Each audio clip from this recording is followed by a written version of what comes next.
All right, who's in charge of questions? Tiger, how did he come out of that game? He's sore. He's got a bruised hip, but he's moving around. You know, hopefully he can get enough work in and not take a shot on it. You know, it's just those type of things are funny. You know, we had a guy out with one earlier for a week, but it's just kind of how you're built and where your bruise is too. Do you see him playing in tomorrow? I hope so. I hope so. How's Ken's redshirt season come along with the development? You know, it's tough because you don't know because you don't get to see the progression, you know, other than in practice. And you know, the way we do things, you know, you practice a lot early. Now our practices are very short. You know, so you're going 3 hours early. Now you're going an hour and a half. You're throwing in some scouting as part of that game prep, which is hard for him to be a big part of. But he does a lot of individual workouts, so we work him out a lot. He does more with Wes, his agility, and you know, Coach Savino does a lot of individuals with him. So like because the other guys are trying to keep him fresh and ready, but you don't have to worry about that with him. So like he'll work out after we're done. But it's tough to see, you know, gauge progression. Yeah. You know. Okay. With Sharif leaving, is there any thought to maybe throwing him into the mix, or you feel like you got enough front court depth there? Yeah, I would always, you know, I think you got to do what's best for your players. You know, I don't think that would be right for him. I know football does that stuff. It's a different animal, right? You cover it, right? They take, you know, just a different animal. I just wouldn't think that way. It wouldn't, you know, we tried to do what was right for his career when we sat down and talked, and you know, just because of a different situation, you know, I don't think that I wouldn't operate that way personally. You know, I think you got to. If you do what's best for a guy's career, it'll come back to you tenfold in the long run. He was like big effort for you guys, like your scout team against Washington. Has he kind of done that so far with other teams? Oh no, yeah, Kenny's he's a great guy. Yeah, he's a big, strong guy. Agility is his issue. That and then played a lot of basketball. So two things like court awareness would be like reaction time, anticipation, because he hadn't played a lot of basketball. That and foot speed, quickness. You know, he's a top-heavy guy. You know, if I was built like Kenny, I'd probably just hang out in Venice Beach with no shirt on all day. But you know, so he's so top-heavy, so strong up top, but his legs aren't. So you know, we got to be able to get him. You know, his footwork, his agility, and his leg strength. The Oregon game seemed like it was kind of a confluence of factors. Do you just kind of write that off as maybe a one-game blip and try to get back to what you were doing defensively before? Yeah, I mean, well, you gotta. Every games are different. Each game, you could sit there and say, well, they didn't do this game. Well, you're playing somebody different. Yeah. So matchups are everything. Yeah. And then what happens within a game affects it. An injury, their shot making spreads you out. Now you can't beat them off the dribble. People are afraid to help because they're making every shot. So that's why, you know, you see teams, you can see teams and you say, well, they beat them, you know, they beat them 20. They play them 2 weeks later and the other team wins because the game factors are different. But you always have to try to learn. I think, you know, as a coach, what did I not get done to make sure our guys could handle the pressure of the moment? You know, what they were going to throw at us. So you always, you know, whatever it may be, how do you do a better job and make sure your team improves and learn from it? So yeah, I never just throw it in the garbage and move on. You always got to try to learn. Even if you win by 30, you got to try to look in and learn. Okay, you know, ignore the score. Where do we need to improve? Colorado's another kind of veteran savvy team. Oh, they are a veteran team. Yeah, they're a veteran team, deep team. You know, I think they're the blueprint for recruit a bunch of guys that are good players, work with them, keep them together. When they get older, you will win. And that's their key. You know, you recruit a bunch of good players, and now they're juniors, seniors, and they're an NCAA tournament team, top 25 team. So is this in a way a blueprint, especially for a guy like Tiger, to just, see what you can become in 3 or 4 years? I think it'd be nice if everybody looked at it that way. Fans, Tiger, and probably the other 700 guys in Division I that transfer. I mean, at 900 last year. I mean, it is what it is. It's that's the world we live in now, though. But yeah, sure. I mean, you look around college basketball. Colorado's a great example. You can look at other, you look at guys all around. Look who they are now versus who they were. I always tell guys, my buddy Kenyon Martin lives in Calabasas. I used to work him out in a back gym because he didn't even get in practice his freshman year. He hardly got in practice. I mean, he got mop-up minutes if any, his freshman year. They have to get him extra workouts in a back gym. 3 years, 4 years, he wins all 7 National Player of the Year awards. So there's no better example than that guy. And not only did he win all those awards, he was the first pick in the NBA draft. He made over $115 million in his career. I had to get the guy workouts because he couldn't even hardly get in practice as a young assistant. So there's a million examples of it.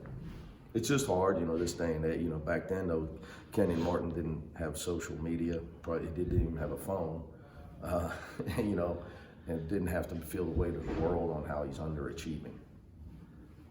So it's what's made coaching different, so different. You got to make sure, like, when you got young guys, it's like, look, we're not going to be young forever. So yeah, Colorado's a great example. And then for Tiger to go, I know he was limited the other game, but having to go Peyton Pritchard to McKinley Wright, that's tough. Yeah, well, I mean, welcome to high major basketball in the Pac-12. There's usually great guard play. The history of guard play, not just at UCLA in the Pac-12, back obviously, the Pac-10 to the Pac-8 days. The history of guard play in this league is second to none. So it's just really kind of business as usual. Speaking of guards, I would just throw it like he started off the league, Quade Green, who was having an unbelievable year, and then Bonton, who's having a great year. Yeah. They may not have the names of, Peyton, Pritchard, and McKinley Wright, but I mean, be hard pressed. Thompson's having a great year at Oregon State. You're hard pressed to find a game where somebody's doesn't have a really, really good guard. Speaking of guards, Jake Kyman seems to be continuing his kind of upward trajectory here. What's gone into that? How pleased have you been with that? Yeah, I think Jake's, he and Jaime, for freshmen have really shown that they can play.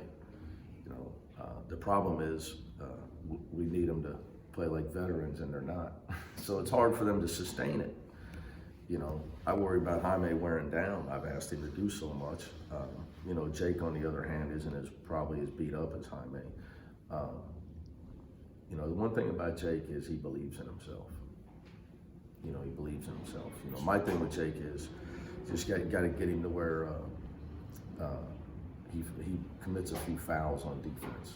That means he's trying to stop a layup, try to take a charge. He's never going to be a defensive stopper. But get in there and find a way to get a loose ball rebound. But it's all growth for him, And then I have to always remind him he's more than a three-point shooter. He's a great passer. He's got a nice pull-up game as well when he plays off his shot fake. So I have to, as his coach, remind him, you don't have to make threes to stay in the game. When you have a guy like that who's not a great one-on-one defender, do you try to adopt them into a team defender, maybe foul guys toward others? Well, Jake does a good job staying in front of the ball. Okay. Because a lot of that is strategy, where you're positioning defensively and how to cut somebody off. It's more mental than physical at times. He does a really good job with the mental part of that. With the need for more offense, you just talked about Jake Hyman, but also David Singleton, both 50% in the last game. Are you giving them a little bit more free reign to find those open threes? I never didn't give them free reign. So I can promise you that. One thing I've never did is tell a guy not to make shots. You just got to take open shots. Take bad shots, you're not going to make shots. Doesn't matter who you are. Do you see confidence growing in both of them? Are you feeling more comfortable with how they're progressing? Yeah, but it's funny. People always say you got to give them confidence, but if you've ever played golf and you start missing 3-foot putts, it's hard to stand over the fourth one confident. If you miss 3 in a row, you're standing over the fourth one thinking, "Man, I hope this goes in. I can't deal with this if I miss another one." It's tough. So, as a coach, I've always, my guy. One thing they'll tell you is I'm hard on them about paying attention, things that matter. Pay attention. Do what you're being coached to do. Make sure you give great effort. Play with toughness. We never talk about missed shots. We talk about why didn't you take it. So they know me when it comes to that. I'm into shot. I'm not into with the shooters. You don't get into the result. The result's irrelevant. Shot selection, the shot preparation. And I think with young guys that like again, Dave was out of shape. Dave was thrown into the fire when he got cleared to play. The season started. The guy was immobile for months on a scooter. The way that his broken foot rehab went. So it's been a tough year for him. Just trying to get himself back to normal, the way he runs, all that stuff. So conditioning factors into shooting. What did you notice the biggest difference when Tiger was on the court versus when he wasn't at the end of the He only played 5 minutes. Not the whole season though. Do you know the difference when he's there and he's not? At times,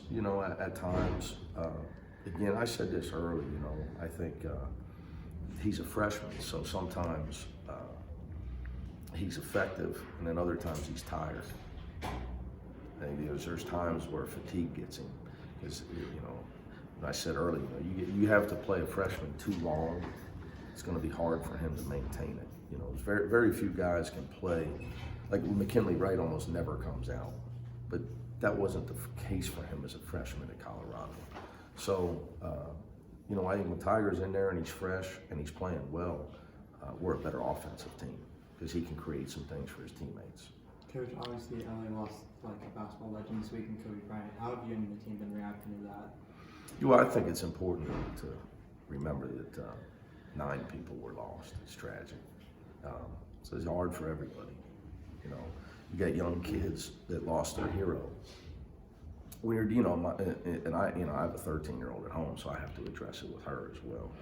It's hard. Our guys are old enough that they've probably been through some loss in their life, but forces everybody to reflect in who they are, what they're doing with their own life, their own relationships. It's a lot for like my daughter to process. She sees a picture in my office of Kobe and I. She's worried. It's a great thing about having a daughter. She's worried about if I'm okay. But it's just tragic for the entire city. It's just horrible.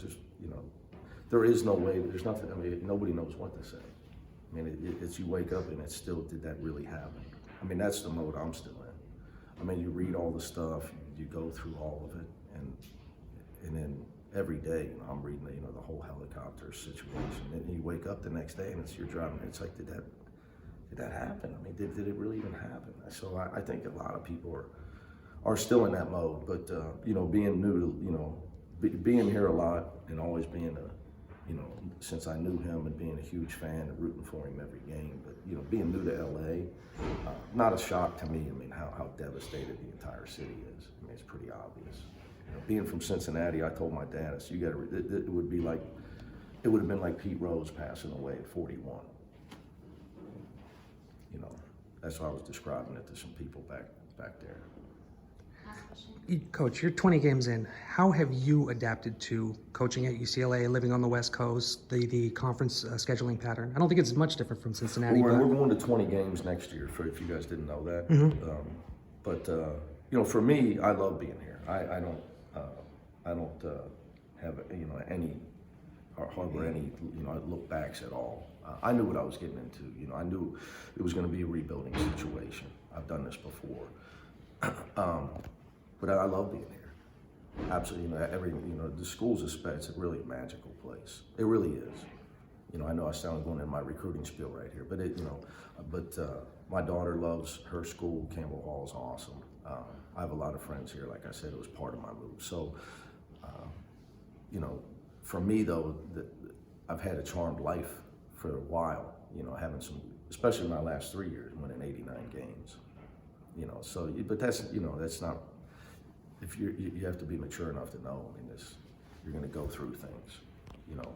So, yeah, you know, you got to deal with it in different ways, and you're dealing with your team now, what you want your team to look like in the future.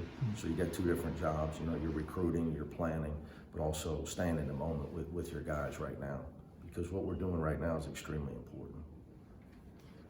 Thanks, guys.